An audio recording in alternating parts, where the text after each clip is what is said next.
some of us step into the sun, we get drenched. Others can't stand not wearing 10 layers in the cold.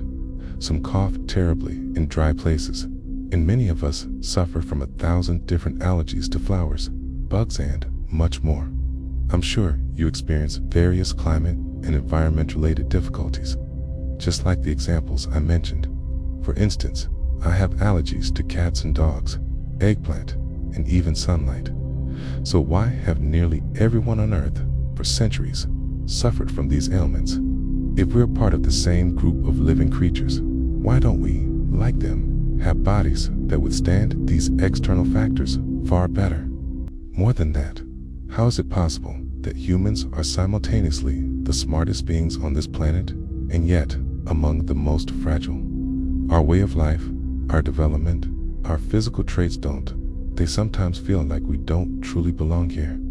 Astonishingly, recent studies claim that maybe we really aren't from here. But before diving in, thank you so much to everyone who subscribed, liked, and commented. Your support means everything. For centuries, humanity has searched for answers about our existence and place in the cosmos. Although mainstream science maintains that humans, like all other species, evolved over millions of years, there are serious gaps in that theory, especially when it comes to our species. Look at the jump from our alleged ancestors, Homo erectus, to modern Homo sapiens. How did our intelligence grow so dramatically, so fast? Some researchers argue that cooking meat shortened digestion time, which allowed the brain to grow. Others suggest a collective consciousness leap occurred between the two species. These are just a few of the many theories, and the mystery remains unresolved. But if we examine things logically and scientifically, more unsettling questions arise when we analyze the physical features of modern humans. Certain design flaws become glaringly obvious. Take our spine. It's not ideally built to support an upright posture. That's why so many people suffer from chronic back and spinal problems. Another example is our extreme sensitivity to climate. Without protective clothing, almost none of us could endure the blazing sun or freezing winters.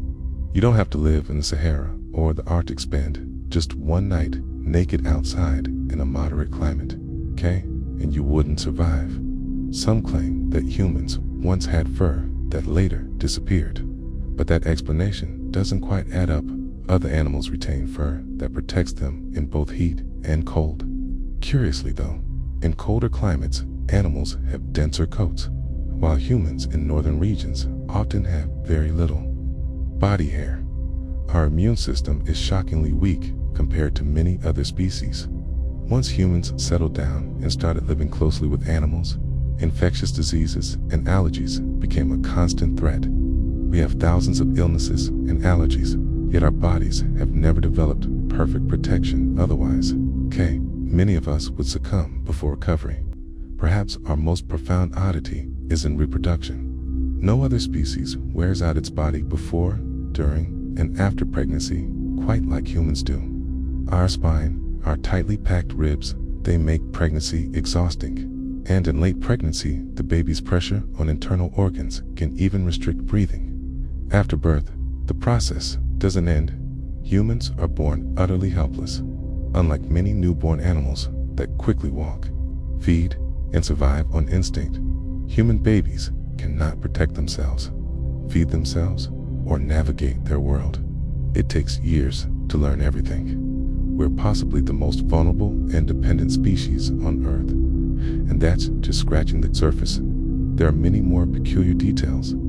Our physical weakness compared to other creatures, our near absence of night vision, our limited hearing, our constant need to eat to keep going. With all of that, some scientists ask, how could such a frail being, barely surviving in caves at first, now build civilizations and reach for the stars?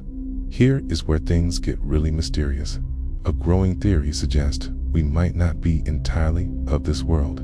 Scientists examining design flaws of our bodies propose that humanity may have evolved on a different planet, one with slightly weaker gravity, stable climate, and fewer predators. According to this hypothesis, we later migrated to Earth. At first, that sounds like science fiction, but when you weigh the pros and cons, The idea that humans didn't evolve here through a conventional process looks increasingly plausible. Interestingly, similar habitable planets have been found, worlds that are tidally locked. One side always faces the star. The other side is dark, but in the twilight zone between, conditions remain temperate and stable.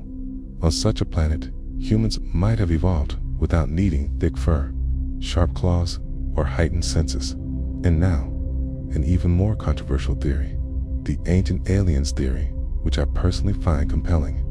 According to it, an advanced humanoid alien race came to Earth roughly 400,000 years ago, seeking gold, established a colony, and then genetically engineered early humans. The mythic Inky is said to have mixed their DNA with Homo erectus, producing a hybrid species, modern humans. This origin story resonates with parts of Sumerian mythology, as well as religious texts like the Bible's account of Adam and Eve. This alien race labored for millennia with humans, but eventually left following wars and planetary upheaval. In many versions of the story, they depart, leaving humanity behind. In around 4500 BC, civilization rises again with Mesopotamia. Scholars note that the sudden sophistication of early civilizations may hint at external intervention. This ancient astronaut theory offers a cohesive explanation for many puzzles: our physiological fragility, our unending obsession with gold, and the fact that we seem so ill-equipped for survival in nature, yet capable of extraordinary technological feats. As much as this sounds speculative, it aligns with countless archaeological findings, ancient texts, and mythologies. Of course, all these ideas, evolution, alien creation, planetary migration, are still under debate. None is fully proven, but with increasing scientific openness and new discoveries, the question of why humans feel so out of sync with this planet and where we really come from is gaining traction. What do you think? Have you personally noticed any glaring mismatches in yourself or others? Do you believe humanity is a natural part of Earth, or is something deeper at play? Let me know in the comments. I'd love to hear what you think. See you in the next video.